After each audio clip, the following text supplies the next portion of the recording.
What have we got in common with 3 queens, 2 kings? You work out which one is who. It's a full house. It's Aussie Tech Heads. Hello. Welcome to episode 343. It's, what's the date today? Let me have a look. I can't find it. It's the 30th of May, 2013. Yes, we have got a full house here tonight. We've got the whole lot and plus one who Jason. How you going, Jace? Where is Pretty good. How's yourself? Good, there he is. So, Jace, you've seen Jace around for the last couple of weeks, or, on and off for the last couple of weeks. He's going to join us on a more regular basis. So, good stuff. Yes, good stuff. So we better whip through the whole rest of them. Will's there somewhere. He's got his head down, trying to do stuff. And actually, now I'm finally getting to the stories at this point of the show. Oh, good. And also around there somewhere, Shane over in Perth. How you doing, Shane? Good. How are we all? Good. And whipping back down to Sydney, Eric. How you doing, Eric? Good evening. How are you? Good. Thank you. Now, do we know where Jace comes from? Where are you from, Jace? You Sydney way? Yep. Good. Okay, that'll do. West Sydney. Western Sydney. All right. You got the NBN out there yet? Yeah, in the next suburb where everybody has no money. Oh, right. Good. That's where they're putting it. You wouldn't want it. You wouldn't, Eric. You wouldn't like it. That's right. So, all right. So this is Aussie Tech Heads, episode 343. Now it's brought to you. The bandwidth for Aussie Tech Heads is provided by the Aussie Tech Heads hosting at aussietechheads.com.au/hosting. If you are after some nice, affordable web hosting plans, fast Aussie servers, get into some of that. aussietechheads.com.au/hosting. All right. And usbonthego.com.au. So we're going to have a look at another great product from them later on. Okay. What we're going to start somewhere? Who wants to start? Anyone got any stories they want to keep? Oh, Shane, he got his little doodahs to say. His little history thing. This little this week in text. What do you got? Don't show us your doodahs, Wayne. It's not that little, Glenn. Oh, you need a wide angle, do you, mate? Too shy. We're not continuing on with those. I think as a family, what were you? That must be a record. It's only seconds into the show, and we've already lost our family-friendly rating. Yeah, that's right. What were you talking about? New record. What were you talking about last week? A donger or something? I don't know. Yeah. That's crazy. But anyway, forget about all that. Put them all away and tell me what has happened this week in tech, thanks to Tom Merritt's chronology of tech. Yes. I'll pick out all the kind of the tech-related ones. We have got on... Actually, no, I'll do this one because it's kind of everyone kind of knows about it. On May the 25th, 1961, US President John F. Kennedy delivered a speech to Congress declaring the United States would go to the moon. That's the one where he said they set up a set at Paramount Studios and put a lot of dirt on the floor and then filmed it. Are you a non-believer, Eric? I thought it was in the Nevada desert. I'm a non-believer. Nah, they got there. I reckon No, they they did. I believe it. They couldn't afford the Nevada desert. Well, as a non-believer, Eric, do you reckon that they've never been, or just the first time they never went? Oh, they've been, not the first time though. That was a big what you call it, propaganda hit during the Cold War. Well, the Russians were just about there as well, weren't they? And they said, "Oh, we've got to get there first." But the Russians were the first in space. Oh, look, I believe that they got there. So they had to go one better and go, well, I'll beat you. I'll go first on the moon. God damn it. Did you hear through the week Buzz Aldrin, who's still alive and kicking, he's come out and he's had a list of regrets in his life. And you know what was on that list of regrets? One of his regrets... filming it in Paramount Studios? No. It was one of his regrets was that he wished he had taken a poo on the moon. So there you go. What's he going to light it? Put it in a paper bag and light it and put it on the step of the moon? I don't know. The launcher? Yeah, then ring the doorbell and run. But however, although that was one of his regrets, he did succeed. He said, "You can see this. It's all over the place." He did succeed in peeing in his suit. So probably had to keep his little feet warm. But he peed in his suit. It didn't poo on the moon, but he peed in his suit. He couldn't moon on the moon, but he have a pee suit. That's right. That's right. Keep himself warm. So there you go. Sorry, Shane. Get back to your little. Went off on a little tangent. No, that's what happens every week, so I'm used to it. Especially with your little things, doesn't it? With your little thing. Keep going on about his little thing. You guys. You keep picking on his little thing, he'll get insulted. I know. We try to bring it up to the front of the show, to make it as big as possible. And then look what happens. It just goes off on tangents all the time. Yeah, well, that's your fault. I know. All right. Do you want to do it at the end? Do you want to stretch Control it out? your children, please. Do you want to stretch it out to the end of the show? Would you like to bring up the rear instead of being at the front? Okay. Stretch it out. Well, I mean, usually at the end of the show it kind of falls apart anyway. People, people stick with it. Come on, right, Shane, let's go. Stick with it. You can do it. All right, so May the 26th, 1995. It's taken longer to read these things than things actually happened in real life. Bill Gates authored an internal memo entitled "The Internet Tidal Wave," calling the Internet the most important development since the IBM personal computer. Microsoft soon got to work on its own web browser that everybody ended up hating. He was in town the other day. He was. I got a story about that. Bill Gates. He was on Q&A. And something Yeah, else. I watched that. Yeah, that was interesting. I'll do one more. I can find another tech-related one somewhere. No, the only thing I got that's kind of close to that is the Space Shuttle Discovery on May 29, 1999, completed the first docking with the International Space Station. All right.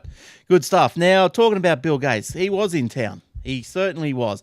And he was doing the rounds. I think he did. He went and saw Julia, went and saw Tony Abbott. And Did he throw up? Yeah, Through a sandwich. yeah, that's right. Another sandwich has been thrown, if you haven't known, the salami one today. And but no, he's been in town. He's seen Julia. He's seen Tony. And read into it what you will. He also had a meeting with Kevin Rudd. So yeah, I don't know. That would have been boring. Well, yeah, probably. But yeah, so he was at the and there, I've got links in the show notes, aussietechheads.com.au. Just go around and /podcast, go around and look for the show notes. But he was, as Shane and the boys were saying, on Q&A, and he was also on he had an address to the press club, and there are links to both of those shows in the show notes.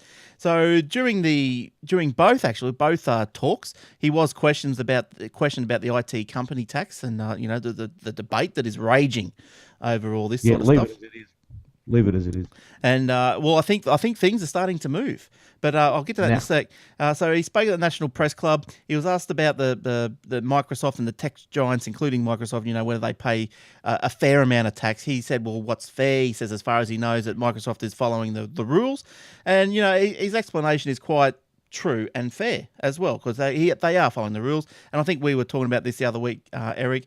If the countries want things to change, then they change the rules. Make the change. Right. That's right. There's an old saying: if you're disappointed that change didn't happen, it's because you didn't do anything in the first place. That's right. As far as I know, the whole discussion is about whether the current set of laws are structured the way they should be. Gates said he hadn't seen anything suggesting the global tech giants had done something illegal. Gates discussed 2 technology projects being funded by the Bill and Melinda Gates Foundation, which is why he was pretty much here in the first place, including an improved toilet that can work in slums and a super thermo that keeps vaccines cold without the need for electricity. So yeah, he's doing some good stuff with his and Melinda's foundation, including the hopeful eradication of polio. So that's looking like it's going to happen by 2015 or something fairly close. They've already eradicated one of the nasties. I can't just put my mind around that one just at the minute. Can they develop a drug to get rid of all communists? Can they do that? Smallpox. No, I don't think so. No. He tried to. Oh, that's a shame. That's why he went to Canberra to take a sample. Now he's been working on malaria. Did you also hear that he's got some competition going on, or he's got a prize going on for the person who can invent the safest but the most enjoyable condom or something as well? That's right. Yes. Yeah. He's into everything. He's all this new technology and supporting the eradication of diseases. So that's good. They're 2 interesting talks that he gives. I have to admit, looking at that picture that he just put up, he's definitely matured gracefully compared to a lot of the people in the Silicon Valley. He's one of those people, he got more distinguished as he got older. Larry Ellison looks pretty good for his age. Less nerdy. Yeah, I mean, he looks like a respectable businessman as opposed to 20 years ago when he looked like, still looked like the same as he did. All right, you know. all right, $20 for someone to come up with a caption for that photo. Who's got whose hand up? Belinda, she's rubbing my ass. Which one's the puppet? Welcome to our wonderful planet of Australia. Who's got whose hand up? Who's? Good How much can I have? Which one's the puppet? All right. Yeah, pick the ventriloquist. All right, so I'm sure that's totally interesting for the guys on the audio. Now, party with the He's saying yes, I'm a natural redhead. according to a report in the Irish. This is going back to the tax business. According to a report in the Irish business newspaper, the Sunday Business Post, the steadily increased pressure being extended on both the tech companies and the Irish government is prompting a move for the Irish government to change their laws. And also, if you look at the we are going to change our laws as well to try and rein in more of this tax that is going to Ireland. Yeah, but for every law that's brought in, there's a loophole that's found. They're never going to stop this. The only way you're going to get companies paying more tax and bringing it back into their respective countries is to lower the tax rate. That's simple. Simple. Because why people got all their money in Hong Kong? Because it's 15%. Why don't they have it in America? Because it's up to 40%. Yeah. It's pretty simple. Yeah. Would you rather have 20% of a huge pie or 40% of nothing? Yeah, that's the problem. That's the way it's structured, right? Right? It's silly, isn't it? Because they're so greedy. I want 40% of everything. Well, you're not going to get it.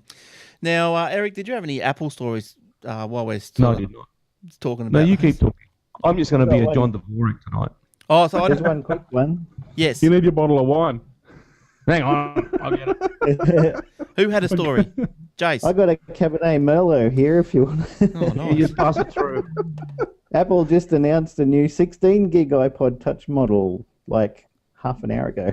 Yeah, nice. That's true. They had a 32 gig, 64 gig before, and they're going to continue those. But this has got a 4-inch Retina display, dual-core A5 processor, and front-facing FaceTime HD camera. Nice. Same as the other ones, only at 16 gigs, so a bit cheaper. And they had Tim Cook was on All Things D this week with an interview with Walt Mossberg and Kara Swisher. So he had some interesting things to say there. He was opening up iOS to more third-party things. And they asked if he'd be happy to port some apps over to Android so people could experience some of the nice apps that Apple make on Android. And he said, yeah, sure, why not? You know, nothing to stop us. If we decide that is the way we want to go, we might even go for it. But he said they don't have any dodgy stuff going on in Ireland, despite what everybody is saying. And also, he said that they didn't put in any bids for Waze, even though everybody reported it. Okay, but I think the key point there is when he says nothing dodgy going on in Ireland. That's exactly right. There is nothing dodgy. It's just it's in the Netherlands. That's just the way it works. But so they haven't set up a company or anything in Ireland. It's all false reported. Oh, yep. So during that interview that Jason is talking about, he confirmed that the Johnny Ive has been key in the redesign of the iOS 7. Confirming rumours of a major UI makeover, which expects to be unveiled at the WWDC in June. Now, the most drastic response, however, as Jace was saying, was going to Apple to allow users to change core components of iOS, like the home screen or keyboard. I think you will see us open up more in the future, but not to the degree that we put the customer at risk of having a bad experience. But we will open up more, yes, he said. So that's a little good. bit more customization. They also look into maybe they've been looking at some wearable stuff and maybe improving the Apple TV as well, but they didn't want to go into it too much. And as far as maps, he goes, "We screwed up. It's greatly improved, but not there there yet." Yeah, that was a great quote. Yeah, he screwed up. They pressed him onto it until he finally admitted, we have more to do. Yes. You know those people in Melbourne who got lost in the middle of the forest for a while? That wasn't good. No. Look, the Apple Maps is good. It's getting better, but it's still pretty dodgy. Yeah, I don't use it. I used to look for a place in a nearby city for me, and it would automatically route me to a place in Brisbane with the same street name, even though I put the suburb name and the postcode and everything. no matter what I did, Apple Maps always routed me up to the same street name in Brisbane with a completely different suburb name. Look, I'd really like to use it. I really like the street pronunciation, and I think that's a great benefit. I use the where is because it's just more accurate. Even though I can get Ray Warren telling me where to go, it's just more it's more accurate. Yeah, I just use Waze now. Good on you, It's Rabbi. pretty good. It's free, runs on OpenStreetMaps, and Cool. Facebook said they're not going to purchase Waze either, which was another thing that was being rumoured for a while. Okay, well, that's going to just go ways a ways.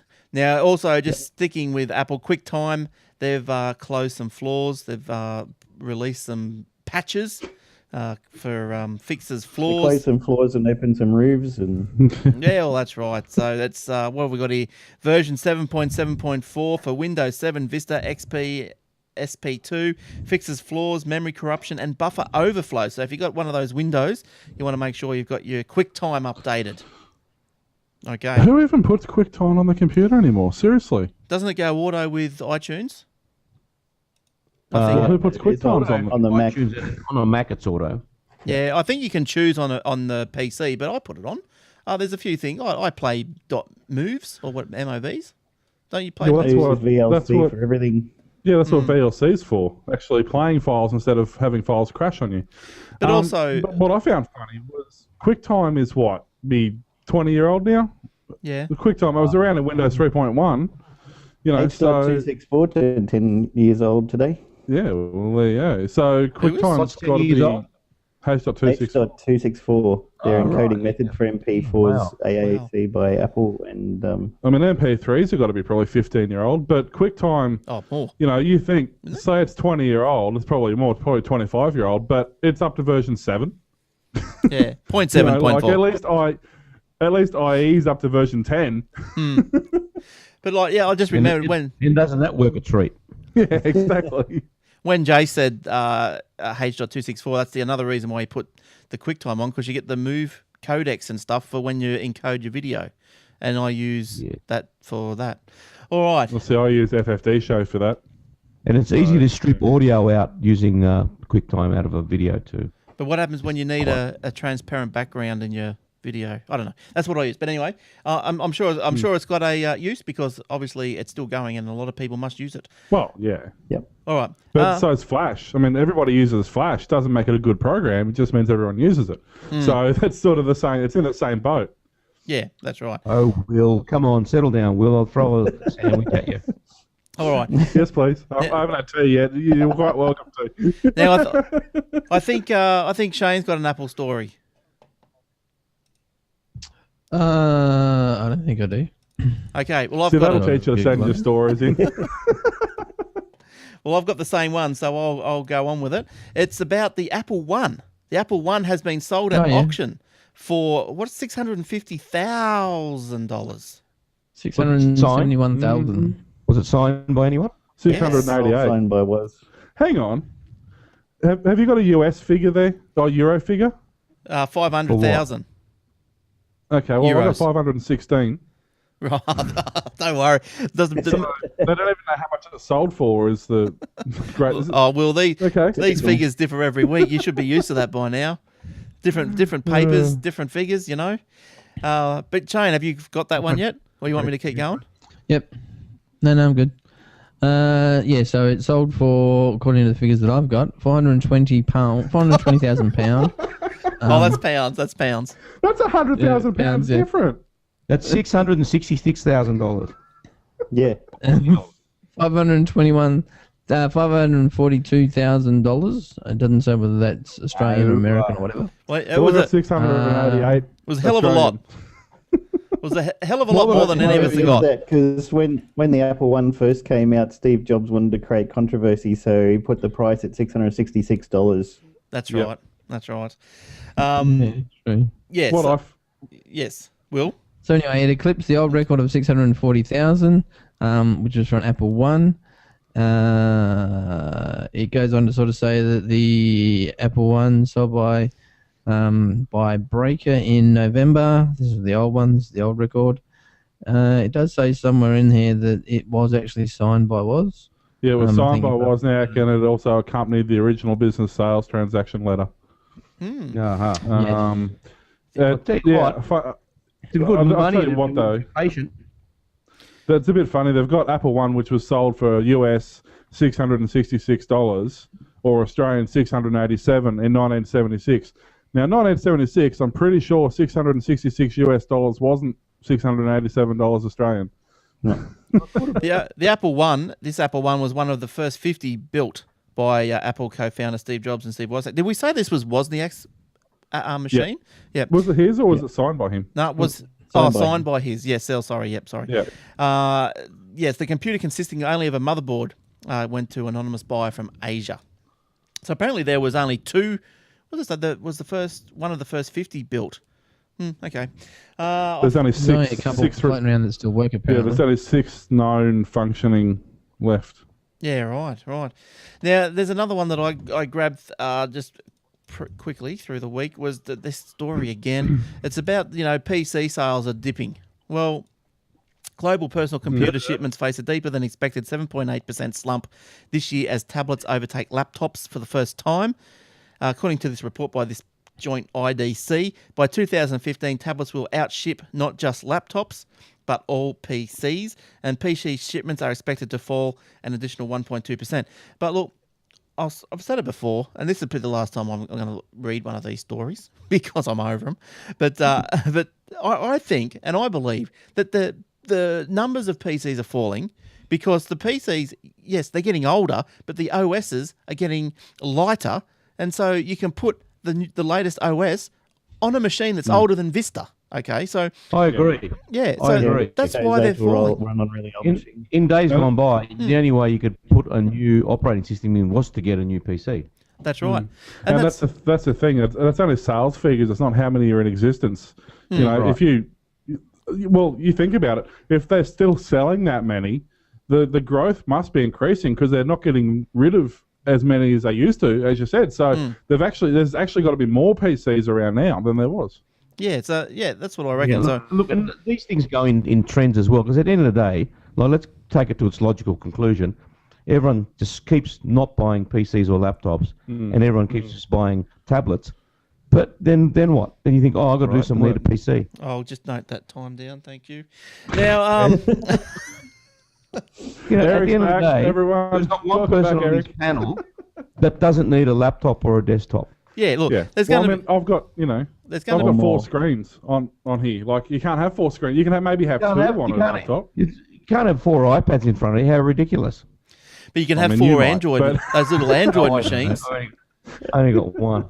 Did you see it, that Google I/O? You can put 4 Android devices together and join them up in one big thing. You can. You can do it. Samsung straight out of the box does that. It allows you to hook up multiple devices straight up. You can use them, because I've got a Samsung TV, so I can use my phone on my TV like Apple AirPlay, but, So you can sync the audio to everybody who's got the same Samsung phone. If one person plays audio and then you hit share, it plays through all of the devices all over the room. Yeah, wow, that's cool. And that's a bit of a failing, as well as this this thing that Microsoft brought out. Well, I don't know if they brought it out, but what's that format they use that they were sprouting about? You could send your video to another machine. Oh, what's the I forget what it's called. Oh, the thing where they put all the ads, the thing where they've had all the ads and they're in the airport and they decide to watch one of their movies from home. I forget. It's on the tip of my tongue. I can't remember the acronym. But anyway, whatever it is, but it's not. It only works if the receiving machine has got Windows Media Player open. Like, it's rubbish. But anyway, Need something like DLNA. Even Gmode, which is what was DLNA is standard. That's it. Yeah.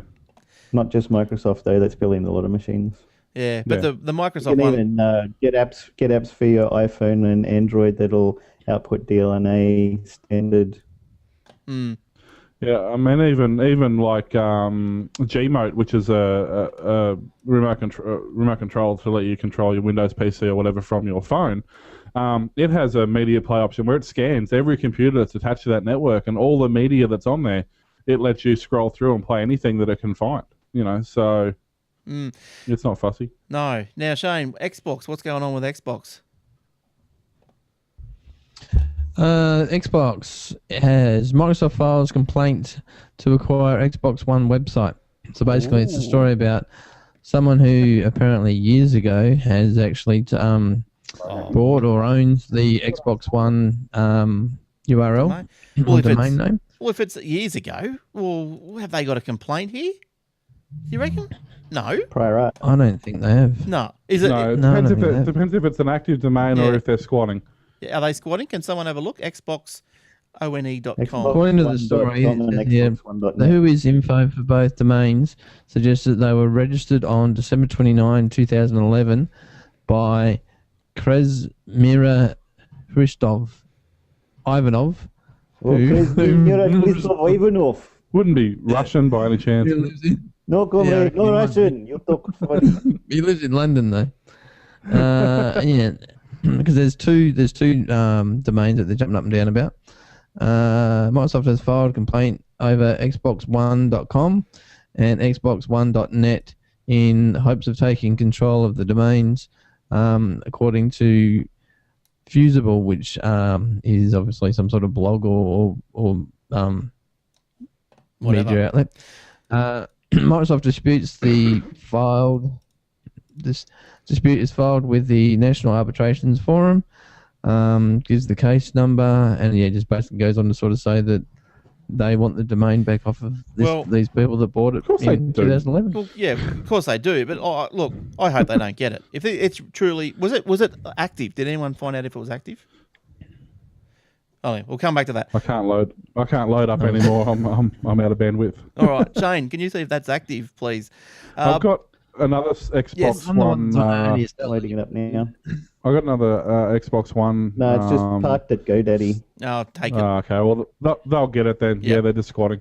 Yep. A Perth teenager is charged after an Xbox console raid.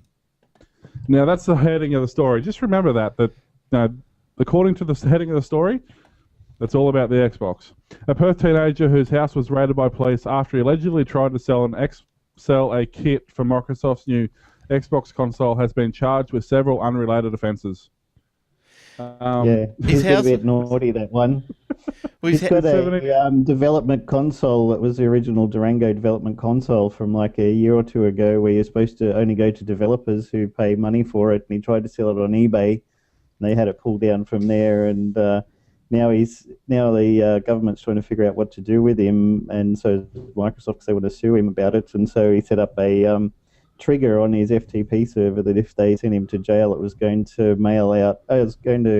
post on Twitter his a username and password to his FTP server, where you could get all the secret informations about the Xbox One specifications and all the upcoming features and stuff. So he actually had one. He did have one. He had a developer box. Yeah, and he tried. So where would he have got that from? He probably joined the developer program, paid his money, and got sent one. Yeah. But what's funny? Super Day was his hacker name, I guess.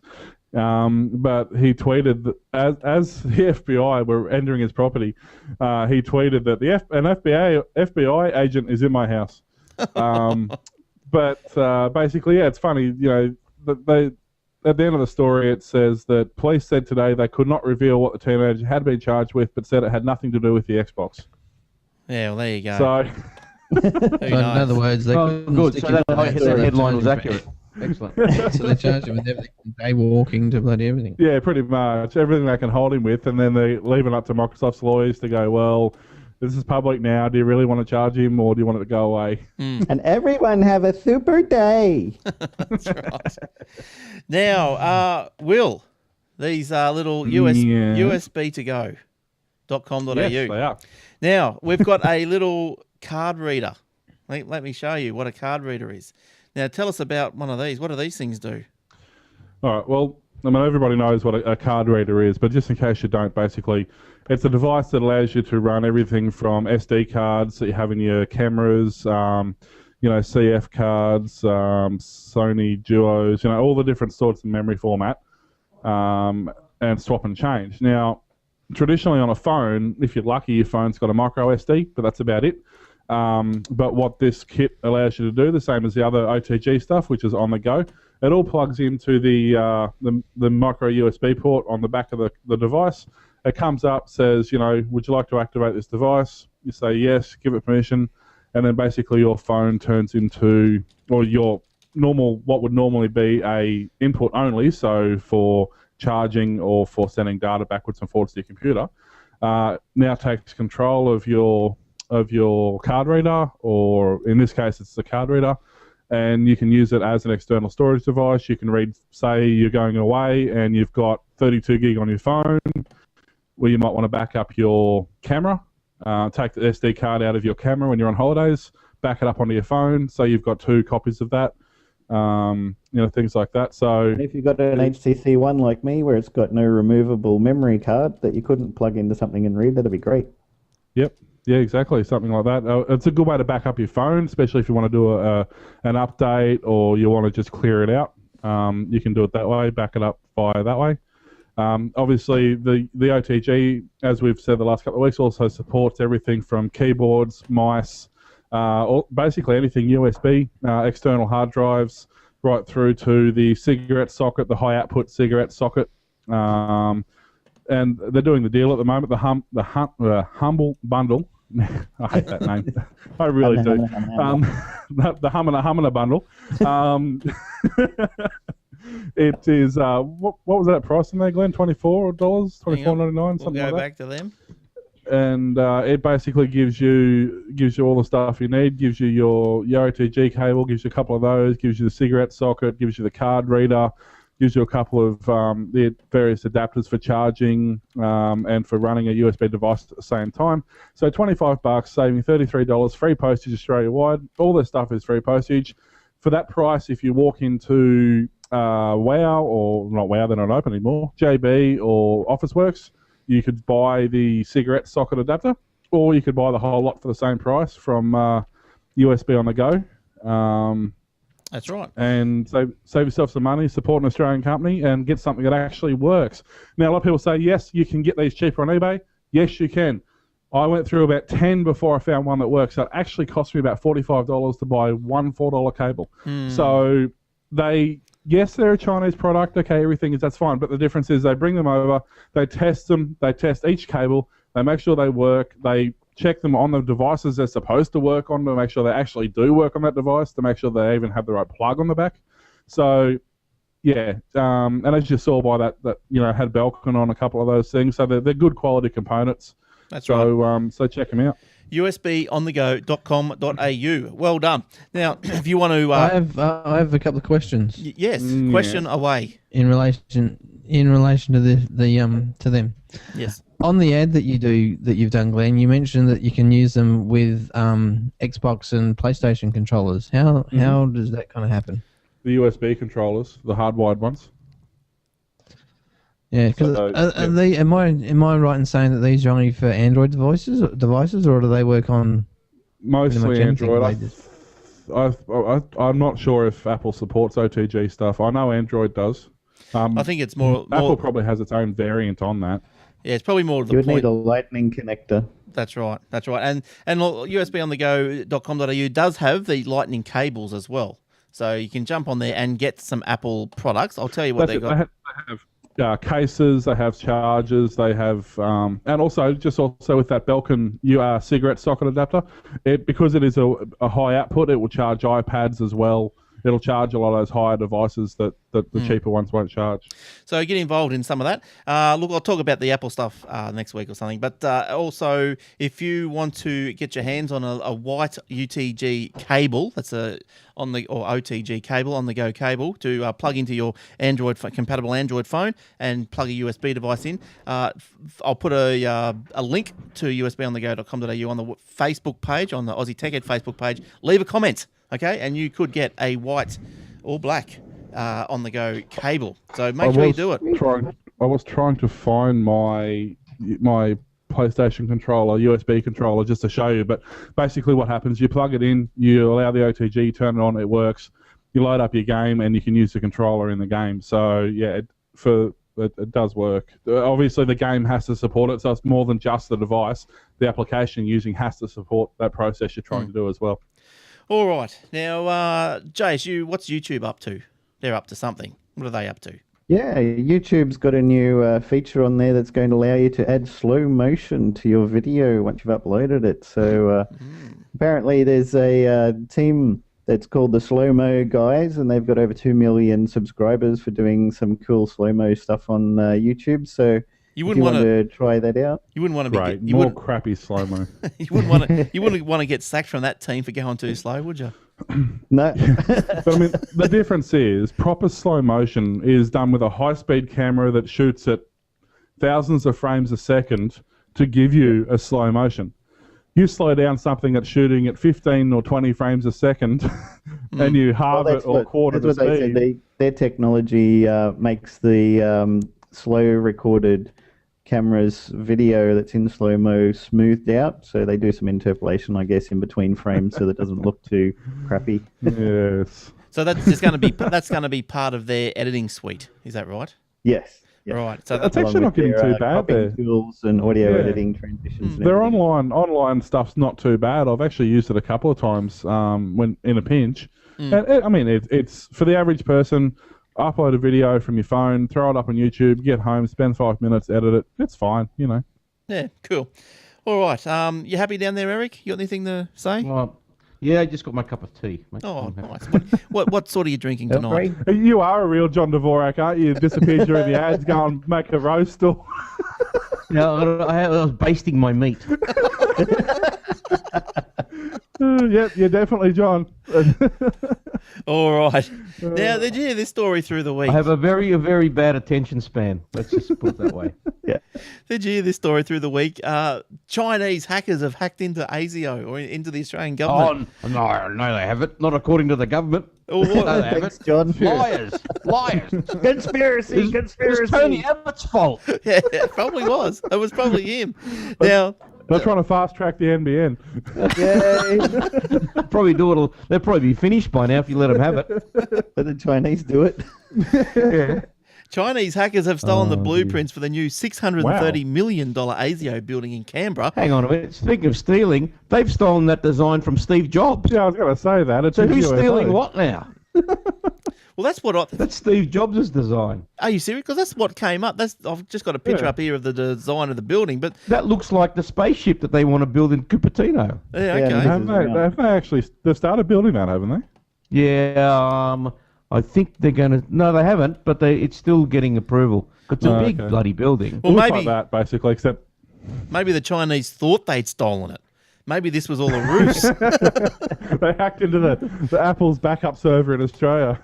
Yeah, or maybe the ASIO have gone, we'll just bung these in here, and then if anyone tries to hack, they'll think, oh, goody, we've got the blueprints, but we're smarter than you. Well, they gave them the blueprints. They couldn't come up with anything constructive, so they paid the hackers to hack in and drop off some really cool blueprints and get public opinion. That's right, yes. Yeah, what do you reckon about that? Yeah, they really like a sneaky little... what do you call it? Like a survey. Do you like it? Well, soon as theirs got stolen, what do you reckon? Should we still do it? Apparently, it was Four Corners revealed that the compromised blueprints, including details on the building's security system, communications network, and server room locations. ASIO now faces a decision to either gut and redesign the building or continue at a heightened state of caution. A heightened state. Whoa. I had to tell you this, but if you've ever worked on us. If you've ever worked on a secure building that has server rooms and separate security rooms, the plans are not kept under the same roof. I don't care where they are. The same person who sees the building plans will not see the secure plans. You're talking about the Australian government here. Well, yeah, true. One guy with a pen does the whole lot. They've got one guy there who left school in year 9. He's come up through the ranks. In another attack, troves, apparently, of unclassified Department of Defence emails and reports were stolen, also allegedly by Chinese hackers. Geez, they're busy over there, aren't they? Is that an official number, troves? No, there's a billion of them. Trove is exactly troves or approximately troves? It's somewhere between 1 and 3. It was just troves. It was just an immeasurable amount. It's like a gazillion or something, man. A trazillion even, yes. A four-corner source said the document stolen over years from the military-wide defence restricted network amounted to 10 times, now I don't understand this, but has amounted to 10 times the total size of the database. So what, did they get a lot of fluff as well? Yeah, that's Someone right. needs to go probably back to school and learn basic maths, I There's a think. Microsoft Access database. It's full of a lot of cruff that you don't need. You know? That's it, bloated. exactly. Yeah, that's It's right. all, it keeps all the tabs and all the margins. There's actually no data in there. It's just a layout style sheet. Yeah, that's right, with the style sheet. Now, And VBDLLs. a highly classified document was also stolen from Defence after it was sent off the corporate network to an officer's home computer. Malware previously installed on the officer's machine via a spear phishing attack grabbed the document and sent it to China. Just like that. I wonder if it had that little Apple whoosh as well, you know? As it went on its way. China's, they're behind the Great Firewall of China and nobody can access anything on the internet. And yet all our information seems to have no problem getting in there. That's right. That's right. Tony Abbott did it. Yeah. He does everything. All Bloody right. Abbott. Nah, bloody Tony. Now, Shane, what do you got going on? What's SMSs? What do you got? You got something about SMSs, I believe. Internet messaging outnumbers SMS messages for the first time. The death of the SMS message. Hey? How would they know how many internet messages are being They're sent? watching you. Well, listen to the story and you might They find have out. to keep a record of all the SMS sent in case the government asks about it. Same for the telcos. Yeah, but I can understand Yeah, the there you go. SMSs, but the internet Yeah, message. so stop sending me porn, Glenn. Because it goes through like iMessenger and they keep a record of the number of messages sent and received. It's still got to hit a server. I mean, it's all statistics. An instant message still has to ping a server somewhere, so Okay. it's all storable. Keep going, Shane. Sorry. That's pretty much my story. Great. We loved it. All right, then. Let's go. Next Short one. message service, short story service. That's right. Yes. No. Just an add-on to the actual story. It lists here the top 5 messaging apps challenging the SMS. BlackBerry Messenger is on the top of the list. WhatsApp. That one person still using BlackBerry must be sending a lot of messages. BlackBerry Messenger's on all To himself. Now they brought it to iOS and Android as well, so that's why it's coming up. Actually, that might be number 5. It might actually be going from top to bottom. So yeah, so you got WhatsApp, you got Apple iMessage, you got Facebook Messenger, and you got Skype. So my All question challenging the was, SMS. yeah, my question was, Question without notice. no, and it still remains because I don't think I've had a decent enough answer yet. Is how can they track the amount of messages, say, that goes through WhatsApp? That's just internet. Because WhatsApp have a server where the messages go to, so they say, hey, WhatsApp, how many messages? Man, you want to get our app? It's got like 6 billion a day. It's awesome. And people just want to brag, so they get the numbers. There's no problem there. So That's all logged. Everything you do. I mean, the message itself isn't generally, but the time and date header is all logged. And it doesn't get sent on instantly from your phone to the next one. It goes to the server, and then it contacts the next device and says, "Are you there?" And it goes, "Yes," and then it sends it through.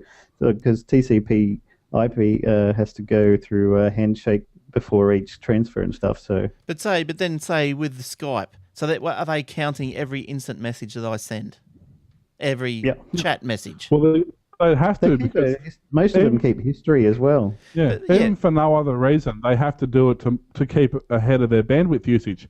Because you think if they're saying, "Oh, okay, we're only planning on sending 10,000 messages," if they don't monitor it and they're sending 100,000, well, they're going to run out of bandwidth. So they have to monitor it. Okay, They've had it happen before in the past where the iMessenger server at Apple has gone down and people's messages reverted back to SMS, in which case if it went to somebody who only registered with a email address because they're only using IP on it and not an actual phone number, the messages didn't go anywhere. Well, I reckon. Okay, I can get that. I can understand that it's all logged. But okay, I'm happy with that.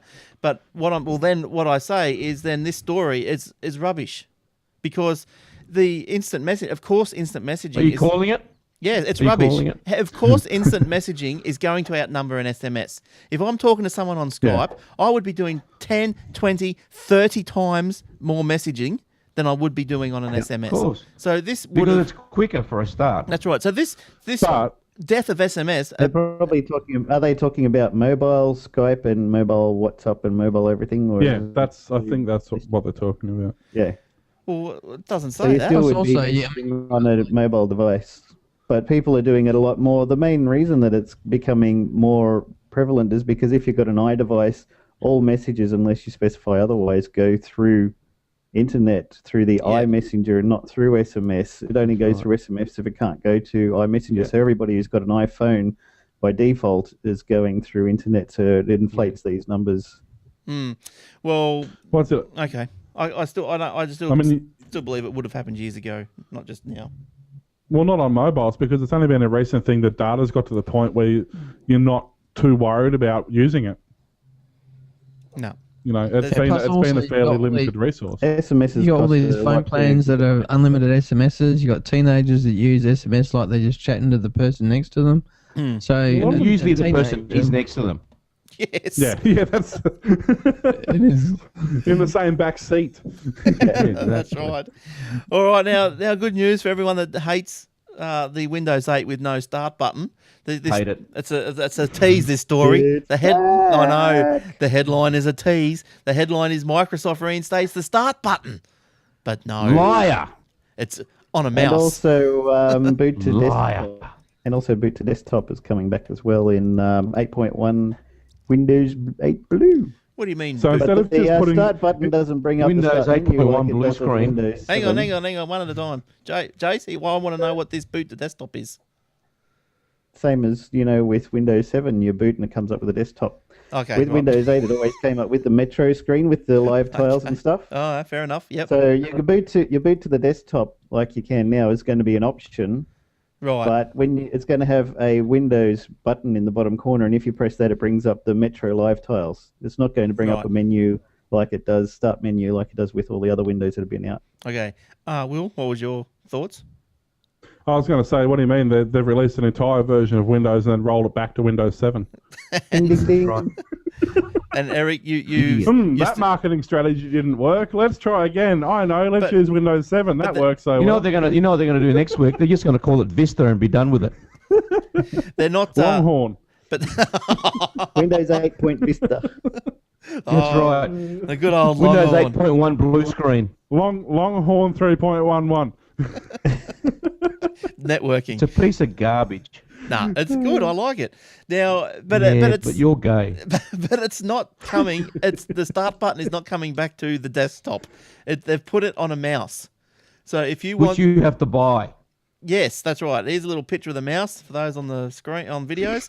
Microsoft Still gay. has restored the start button to Windows 8, but you'll need the mouse to use it. The company's launched a Sculpt Comfort mouse at $40 for Windows 8 PCs and tablets, featuring a prominent. It'll be $80 in Australia. Pressing the button. That just quadrupled the price of Windows. There's a prominent blue button on the left-hand side. Pressing the button returns you to Windows 8 start screen. So much like pressing the button on the keyboard. These are the first mice from Microsoft to include a Windows button on them, giving you quick and easy access to a specific feature in Windows. Look, there's nothing wrong with pushing the damn Windows key and getting... Why don't they just put it in the software? I don't understand. Yeah, I know. Software developers. There was a screenshot I saw today that had a actual Windows button on the screen that you could click with any mouse. Problem is because they've completely redone the UI, people don't know that if you move your mouse to the bottom right-hand corner, the Charms thing pops up and you can access all your stuff from there. So you give somebody a normal person who's been using Windows 7 for years and 95 XP and whatever, and there's no button to click to do anything, and they're at a loss as what to do. But if there's a hidden menu on the right with the Charms on it, and if you drag your mouse over there, it'll come up. Well, you know it's what? It's not intuitive, so people don't know that. They're like, bring back a button so I can press something I know what to do. Well, when I first went to the Windows 8, I didn't know what to do either. But you know what? I went and found out. So, Yeah, but you shouldn't have to. You shouldn't have to. You should just go and start using it. The problem is when you're going to do this with major corporations with thousands of people who now all have to retrain on where the start button's gone and how to access stuff. Think of the productivity waste. It'll be a 1 week lost. It's ridiculous. Yeah. Well, that's it. When Sonia and Shane.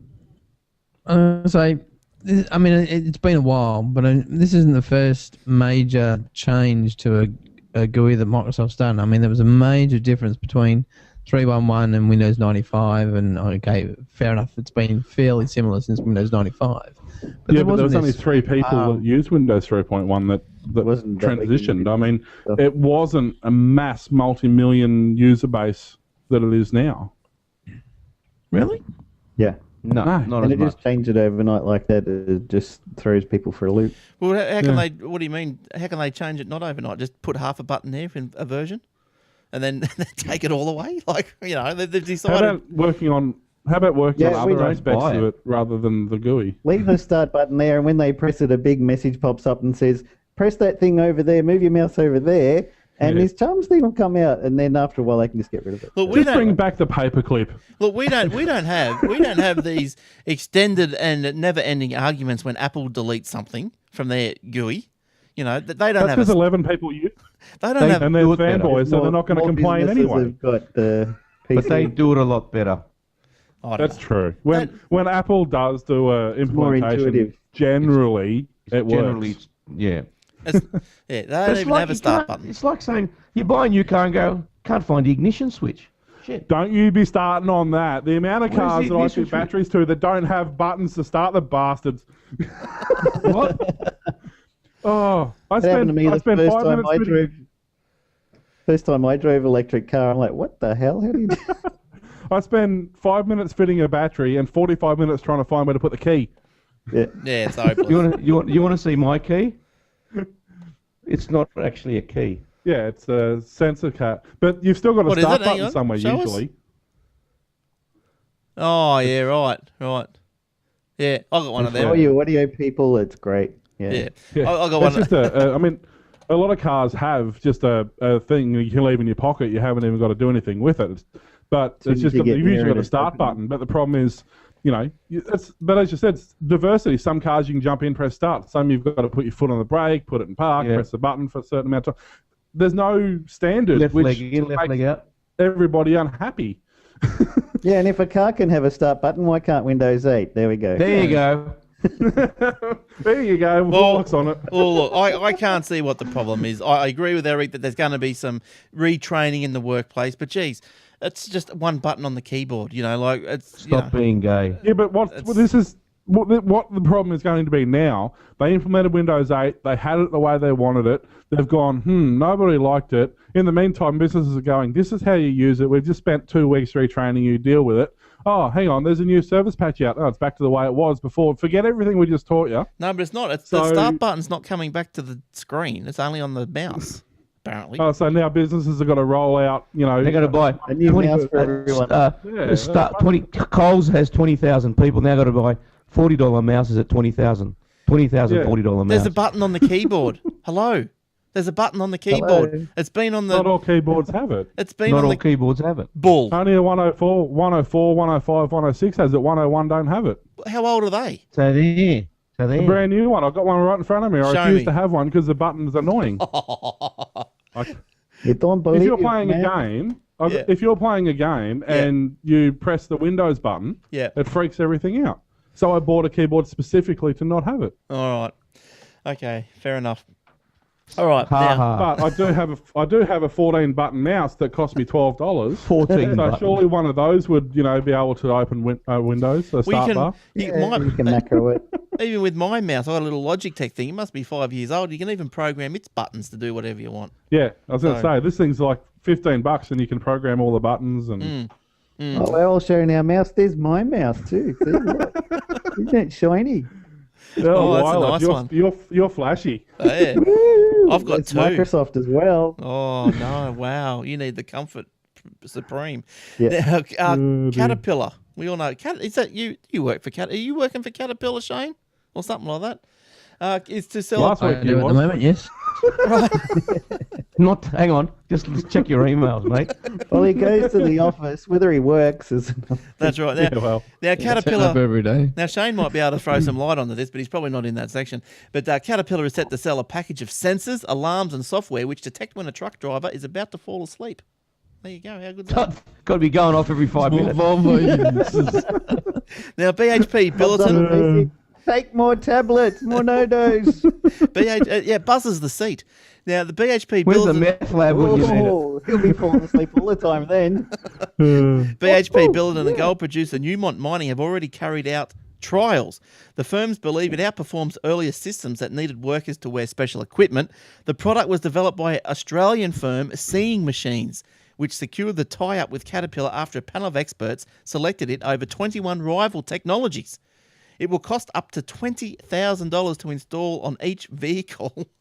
Although a discount of $20,000. Yeah, I know, 20 grand. To install, there's a discount if bought in bulk, so you'd have to think that they're going to buy in bulk. Oh, you're great. Thanks. Get it for $19.99. Yeah, bulk's 100. Yeah. Well, you can just go to eBay and buy those things that sit in your ear, and when your head tilts, it buzzes in your ear. Well, yeah, right. But you can still fall asleep without tilting your head. So, but anyway, that's a good idea. Well, that's good. Could, I guess. But that's good. Yeah, apparently, I don't know what it does, but there it is. Face recognition by the looks of it. That's why it's so expensive. I mean, there's a whole camera and everything included. Watches your eyes to see what they're doing. A lot of the latest cat trucks actually are driverless, so I don't really see why they're going down this road. But anyway, like normal trucks, not mining stuff. What about the dude operating the control? He might fall asleep. You don't want that, do you? No, not really. Well, I don't know. It's interesting when it happens. All right. Has anyone else got any more stories? Will? Sure. Or Jace? Yeah. Will? Couple of stories. One is just before we're talking about how, secure Australia is from hackers and that we never get hacked and our information is really safe. But the Australian government unveils that they're looking at putting all the information on the cloud. Because, that's all I want. This government putting my tax records on the cloud. Good one. The Communications Minister, Stephen Conroy, who does nothing wrong, today released a national cloud strategy that will, among other things, require government agencies to begin shifting their websites to the public cloud. I don't know if government should be in the cloud. Private cloud? Can someone explain to me? Not the public cloud. Can someone explain to me what the difference between the internet and a cloud is? The cloud's soft and fluffy. Are you for real? Yeah. It's a bunch of servers that hold the data. Yeah, a cloud's an actual term. It's a definition of a particular version of online storage. Yes, but what's the government's got a web page, and what they're going to put it in the internet? It means they won't host it themselves. They're going to host it with maybe Amazon Cloud Services Telstra. or Microsoft or somebody like that. Right. Even Apple a good deal. Apple's cloud uses Amazon and Microsoft Cloud Services. They don't use much of their own. Yeah. Because it says here that the Australian government spent $6 billion on IT in 2011-2012. Holy sh!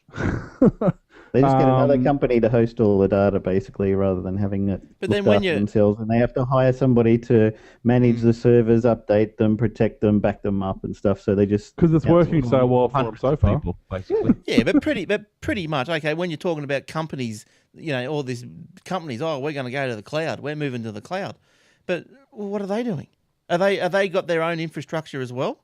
And they go, we're going to get rid of our own infrastructure and we're going to the cloud. Right. Some places do. I mean, we do. But essentially, the cloud is the internet. Essentially. No. Well, it's a bunch of... The internet is the road. The internet is the road from me to you.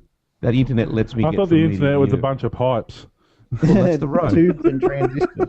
Yeah, but what I'm saying... Okay, the internet allows us to go to one another. The cloud is a specified storage solution. The cloud is a house. It's got all the redundancy and backup and stuff built in it that's managed by a large corporation off-site. Like Microsoft has got all their SharePoint servers, so you don't have to have a server in your office where you've got all your databases and stuff like that. It's all hosted by Microsoft on their servers, and you get your own local box that can cache stuff and then upload it to the Microsoft one, and it stores it there, which is what the cloud is called. So if your building burns down, data safe. Right. Yeah. And you also don't have the cost yourself of hiring somebody to look after the servers and stuff. But essentially, so the Aussie Tech Heads website, it's hosted on a server in Sydney. That's the cloud. Yeah. Why isn't that the cloud? Well, no, because it's not your infrastructure. For you, it might be the cloud, but for your hosting provider, that's not the cloud because they've got their own servers. Right. But then... Right? So they're not using the cloud. You might be, but they're not. Yes. But you would have that on one server, whereas the cloud has got multiple redundancy spread across multiple servers worldwide, so that if there's any one point of failure, then it's fully covered in all different countries, so your data could come from anywhere. If your server that you're hosting your stuff on goes down, then you have to get somebody... Oh. Whoa, something's happened there. Trying to get those guys back. I'm not sure what happened. Google Hangout just dropped out. So, sorry about that, but I think Google Hangout just dropped out. Are we all back? The cloud. The cloud. That's right. See what happens when you talk about it. But Shane hasn't come back. How come you guys come back? Was that me that dropped out? Yeah, it was Jason. No, we all dropped out, didn't we? Well, everybody dropped out. Yeah, I just refreshed. My Hangout just refreshed. Yeah, that's what mine automatically refreshed. But what I was... Yeah, mine threw me and reconnected me straight away. Yeah. So, what I'm saying is, okay, so we are going to define a cloud as a worldwide redundancy backed up internet. So they're saying that if there's something happens in Canberra, right, that suddenly all their power's down, and no one can access the servers, for 6 stories underneath the Treasury building, was not going to be a problem because it's hosted somewhere else. Yes. Like, your information that you have on your computers at your place, right? It's documents, pictures, your brother's stuff, right? Yeah. Imagine now you don't have that on your computer. Yeah, right. Yeah, that's right. Well, I don't. That's the cloud. It's on Google Picasa up in the cloud, up in the internet. Yeah, well, that's it. Well, that's what everyone's. That's what the government wants to do. They don't want anything sitting on local computers or local servers. Yes, yeah. So you get another company to host it, spread across multiple servers for the redundancy, whereas otherwise you've got a single point of failure, which can be a problem as well. That's right. But pretty much. And a single point of failure, got a sandwich thrown at it today. But I think the cloud, then the term the cloud is bandied around too commonly, and it's being confused with just the internet. I reckon. I'm not confused by it. Well, that's because most end users just know I've got my stuff here, and then it backs up somewhere up there on the internet. And but actually, here's a quick survey. Quick survey, and that's for the lounge as well. Haven't forgotten about your lounge. How many people back up in the cloud now? Me. Right? Me. Fine. That's out of those 5 of us here. Well, me. SkyDrive. We probably all do. That would be so I've got Dropbox, I've got Carbonite, and I've got what's Google Drive. Will put me onto this. Backblaze. Backblaze, yep. Right, so I use Backblaze and Carbonite mainly, right, to back up pictures, documents, iTunes, songs, whatever. Right, so you got a local one here, sits on my hard drive, then it sits on another drive, and then it goes into the cloud. So I've got three copies. But not a lot of people just have the backup local, and then the house burns down, and they think, oh damn. But it's just going. But it's going to another computer on the internet. No, but I'm not saying a lot of people don't have cloud backups. You'd be surprised how many people don't have it. But that's the whole thing. But cloud, the internet is everything. Cloud is something to do with a particular infrastructure. So you can have cloud computing, which is a bunch of virtual computers. You can have cloud storage, which is so yes, it is the internet, but a cloud refers to a specific style part of the internet. Configuration of servers. Yeah, so for example, the internet is the road, the cloud is a house on those roads, where you stop off and drop your stuff off. All over the world. That's right, and you drop off all your stuff there. Yeah, okay. And a lot of people back up their stuff at home and nowhere else. Then they're not using the cloud. Okay, well, Wikipedia, cloud computing is a jargon term without a commonly accepted, non-ambiguous scientific or technical definition. So there you go. Well, we just gave it a definition. All right. Somebody update Wikipedia for what we just said. Yeah, exactly. Get on it. Get involved. Please. I think when the confusion is coming in is when you see a diagram and the internet is represented. The internet by is represented cloud. by a cloud. That's right. Yeah, that's right. That's wrong. You're right. Because initially that's what it was. Yeah. Okay. Glenn, so, yeah. You with me? Are you with us? Are you on the same page? I know what you're saying.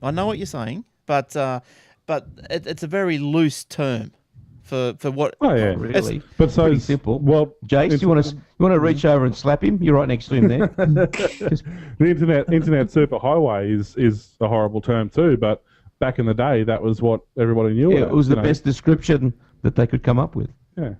So Yeah. it's like a podcast is a horrible description because it infers an iPod, but it's what you use.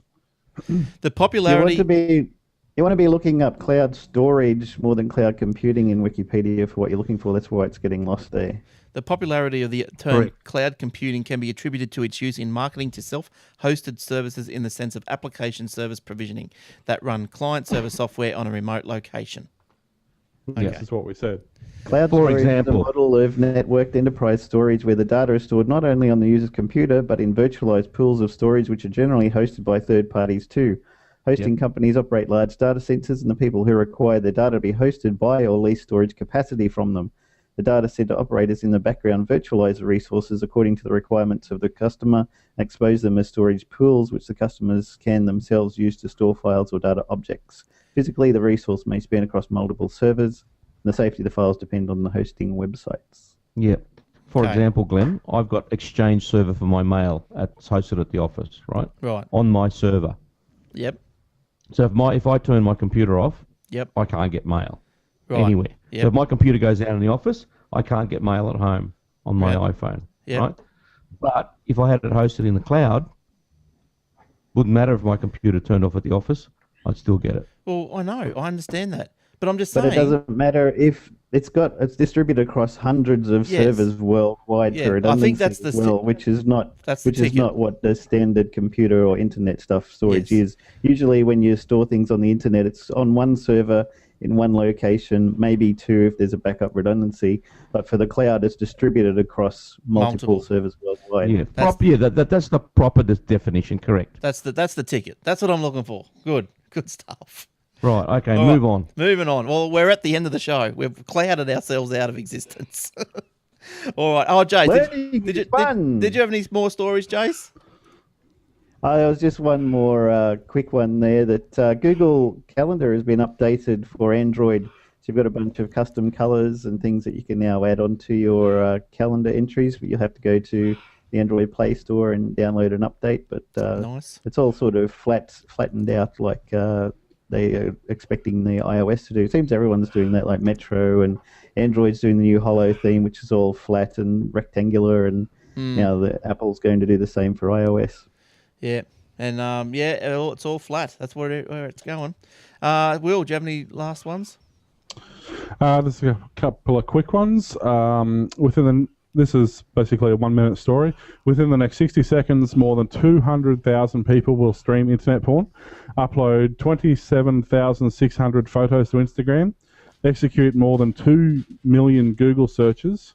Amazon will sell $83,000 worth of products, and about 2.75 million videos will be viewed on YouTube. So that's pretty much every 60 seconds. Wow. That's awesome. So what took... That's a lot of porn. Yeah, well, you said that. That's all happened. And Shane, do you have any more? No, I'm good. And Eric? I'm good, sir. All right. So, that's the end of the show. So don't forget, join us in the lounge every Thursday night from 7:30. Get a bit of a pre-show before we get all the technology sorted out and we actually start the recording of the show. Don't forget the AussieTechRadio.com. There's a couple more shows added. So we've got shows like the Tech Webcast, Geeksphere TV, two Boys of Tech or something. Or Garth's got a show. There's a LinkedIn little show there that helps you through LinkedIn, tells you how to use it a bit better. It's only short little snippets for that one, but Des does a great job doing that. And also Your Tech Life, we've bumped them up there. Old Travis said give us the go-ahead to put them on the stream, so that's good. And what's the other one? Two boys talking tech. Two blokes talking tech. Two blokes talking tech. That's up there as well.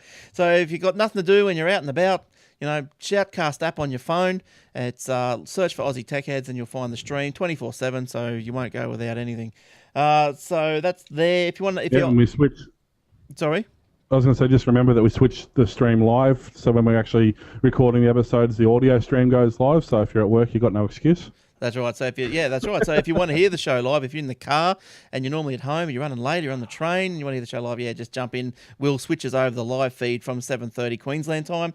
If you're on another device or you want to listen it through the website or whatever, there's all instructions. AussieTechRadio.com. Don't forget the hosting at .com.au/hosting, and that's about it. I think. Have I mentioned everything? I think so. I can't think of anything else. You can contact us. Oh, we better do that. Yes, Glenn, Shane with a Y, Eric with a K, Will with a W. Glenn, Will, Eric, Shane at AussieTechheads.com.au, and just go through your Twitter accounts, please, guys. Will first. Yeah, Mr. Tompkinson at MRTOMKINSON. Shane. Shane 1973, Shane with a Y. Jace. Wallach, WAULOK. Eric. Eric Franco, ERIKFRANCO. And I'm at Aussie Tech Heads, of course, and or Glenn Double N Goodman. We've got to spell our names. No one knows how to spell these names these days. All right, and also a quick shout out to Jason from SA. I met him through the week, and good to catch up with people that listen to the show. It's excellent. So great. That's about all we have for tonight. Don't forget the USB on the go. Comment on the Facebook page if you want to get a USB on the go cable thing. And don't forget the hosting. All right, until then, we thank everyone that's joined us tonight. Jace, Will, Shane, Eric, and thank you to the lounge, and thank you for downloading and listening. Until next week, bye-bye. Bye. See you later, guys. Bye. See you guys.